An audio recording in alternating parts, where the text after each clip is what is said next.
জনসংখ্যা।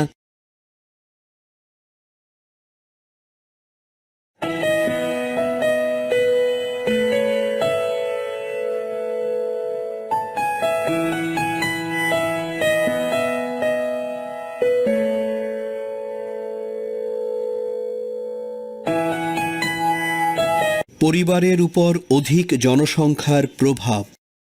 আমরা চতুর্থ শ্রেণীতে অধিক জনসংখ্যার বিভিন্ন পরিসংখ্যান সম্পর্কে জেনেছি। অধিক জনসংখ্যার ফলে খাদ্য, বস্ত্র ও বাসস্থানের চাহিদা পূরণে পরিবারের উপর চাপ সৃষ্টি হয়।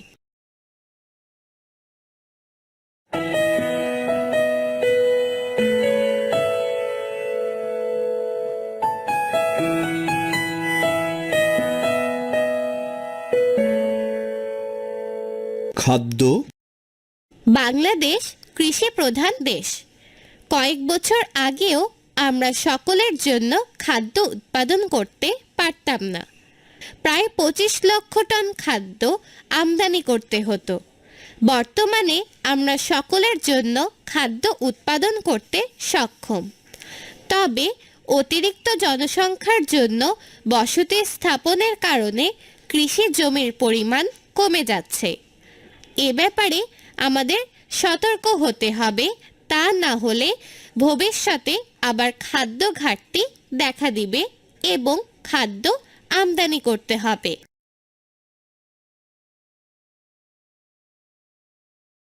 বস্ত্র। মানুষের মৌলিক চাহিদার মধ্যে অন্যতম হচ্ছে পরিধেয় বস্ত্র। পরিবারের লোকসংখ্যা বেশি হলে বাবা মা অনেক সময় সব সন্তানের প্রয়োজনীয় পোশাক কিনে দিতে পারেন না।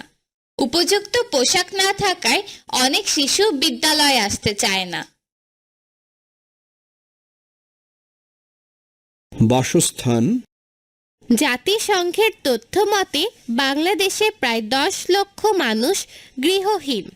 প্রতি বছর প্রায় 30 লক্ষ মানুষ মোট জনসংখ্যার সাথে যুক্ত হচ্ছে। সকলের জন্য বাসস্থান নিশ্চিত করা সরকারের জন্য অনেক কঠিন। তাই নিরাপত্তা আর কাজের খোঁজে এই সব গৃহহীন মানুষ শহরে চলে আসছে। পাশের চিত্রে দেখা যাচ্ছে শহরে আসা ছিন্নমূল মানুষেরা মানবেতর অবস্থায় বসবাস করছে।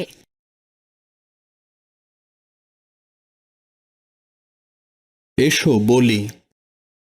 শিক্ষকের সহায়তায় খাদ্য, বস্ত্র ও বাসস্থানের উপর অধিক জনসংখ্যার প্রভাব আলোচনা করো।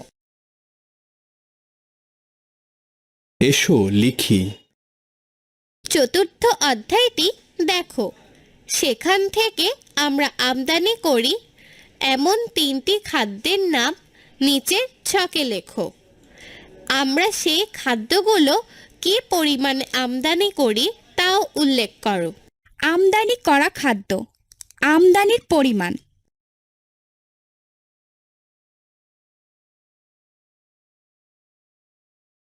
ধান 0 লক্ষ মেট্রিক টন, গম 0.5 লক্ষ মেট্রিক টন, ডাল 3 লক্ষ মেট্রিক টন।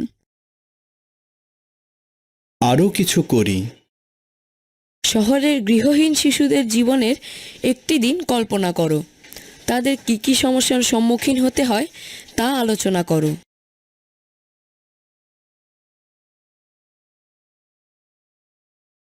যাচাই করি। সঠিক উত্তরের পাশে টিক চিহ্ন দাও। বাংলাদেশে প্রতি বছর কতজন শিশু জন্মগ্রহণ করে? ক 10 লক্ষ, খ 12 লক্ষ, গ 25 লক্ষ, ঘ 30 লক্ষ। 30 লক্ষ।